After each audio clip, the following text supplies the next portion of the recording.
Hello student, welcome to I science. आज का जो मेरा लेक्चर है जेईई मेंस का, वो मैंने क्वेश्चन लिया हुआ है 2024 का परम्यूटेशन कॉम्बिनेशन, और to be more precise permutation से लिया है। थोड़ा सा ट्रिकी है, लेकिन करने जाएंगे तो बहुत ही इजी हो जाएगा। तो हम लोग करते हैं, और जैसे कि आप जानते हैं मेरे वीडियो में दो पार्ट रहता है। पहला पार्ट में पीवाईक्यू सॉल्व करता हूँ, दूसरे पार्ट में मैं कुछ थोड़ा सा गाइडेंस देता हूँ, जिससे कि आप एक अच्छा परसेंटाइल या अच्छा मार्क्स ला सके अपनी एंट्रेंस एग्जाम में। तो उसको भी देखना मत भूलिएगा। चलिए देखते हैं हम लोग कैसे सॉल्व करेंगे क्वेश्चन। इसमें बोला है the number of 3 digit numbers form using the digits 2, 3, 4, 5 and 7। तो देखिए हमारे पास डिजिट्स है 2, 3, 4, 5, 7।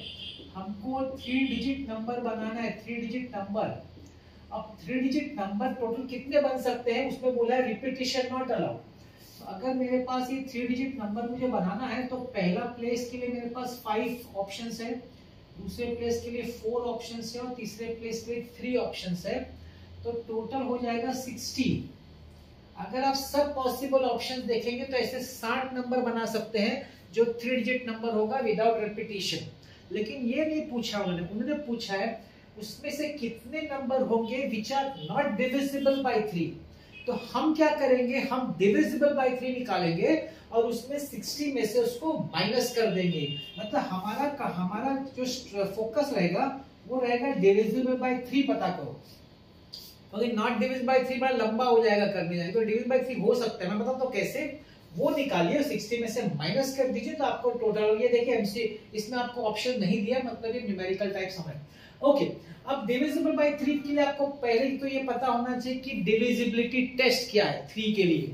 आप जानते होंगे डिविजिबिलिटी टेस्ट, यस और नो, कि अगर आप सब डिजिट्स को ऐड करते हैं, adding the digits, add the digits को ऐड करिए और सम इज डिविजिबल बाय 3, उसका जो टोटल करेंगे वो अगर 3 से डिवाइड हो गया, मतलब that number is divisible by 3। तो हमको ये देखना है ऐसे कितने नंबर्स हो सकते हैं। जैसे कि मैं फॉर एग्जांपल लू 2, 3, हमको 2 डिजिट नंबर लेना है 2, 3। अगर हम लोग 2, 3, एक तो 4 ले ले, 4, 3, 7 एंड 2, 9, 2, 3, 4। देखिए 2, 3, 4 अगर आप लेंगे तो 4 प्लस 3 7, 7 प्लस 2 9। तो ये 3 डिजिट है जिसका टोटल आपको मिल जाएगा 9, और वो 3 से डिवाइड होगा। और एक देखते हैं और क्या हो सकता है। और अगर हम देखें 2, 3, 7 भी हो सकता है, 7 प्लस 3 10, 10 एंड 2 12, 2, 3, 7, 7 प्लस 3 10, 10 एंड 2 12। इसका भी सम अगर आप लेंगे तो वो डिविजिबल बाय 3 है, मतलब ये दोनों नंबर जो है डिविजिबल बाय 3 है। अब आगे बढ़ते हैं, अगर आपको कॉमन नहीं डालना तो मत डालिए, मतलब 3 डिजिट नंबर हम ले रहे हैं। अब 2 में तो मेरे ख्याल से और नहीं पॉसिबल, आप ट्राई करके देख लीजिए। जैसे अगर आपको ट्राई करना है 2, 4, 5, 5, 4, 9 एंड 2 11, वो 11 3 में नहीं जाता है। आप देखें 2, 4, 7, 7, 4 11, 11 2 13 नहीं जाता है। तो अभी हम लोग नेक्स्ट नंबर चेक करें 3 का चेक करेंगे। Suppose 3, 4, 4, 3, 7, 3, 4, 5, 5, 4, 9 and 3 12। हाँ ये देखिए 3, 4, 5 देख लीजिए, 5, 4, 9, 9 एंड 3 12 जाता है ये, ठीक।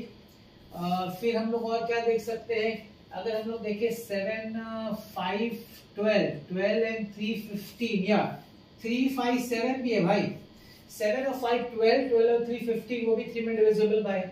और अगर आप चेक करेंगे तो आप नहीं मिलेगा, वो आपको ट्राई करना पड़ेगा। ये तो देखिए मैं, आप बोलेंगे कि आपको कैसे, मुझे नहीं मालूम है, हम लोग को ट्राई करना पड़ता है।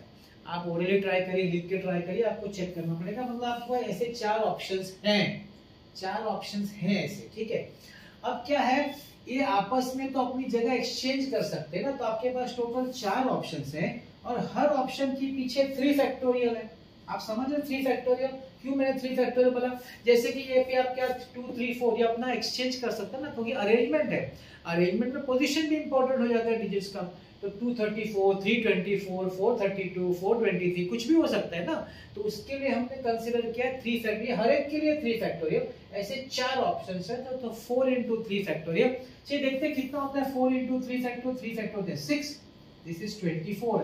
ये नंबर क्या है? ये वो नंबर है जो 3 से डिविजिबल है, लेकिन हमको तो पूछा है नॉट डिविजिबल। तो टोटल जो 60 है उसमें से आप 24 माइनस कर दीजिए, आपको आंसर आएगा 36। इसका मतलब है इसमें 36 ऐसे नंबर्स है जो 3 से डिविजिबल नहीं है। इस तरीके से ये क्वेश्चन सॉल्व हो गया है, ठीक है ना। चलिए आते हैं हमारे सेकंड पार्ट पे। सेकंड पार्ट में जो है मैं जो आपको बताना चाहूंगा कि जो आप एंट्रेंस एग्जाम दे रहे हैं, ये आपको सबसे पहले ये मालूम होना चाहिए कि ये एंट्रेंस एग्जाम कोई शॉर्टकट मेथड नहीं है, कम टाइम में पढ़ के एंट्रेंस क्रैक करने वाला सिस्टम नहीं है।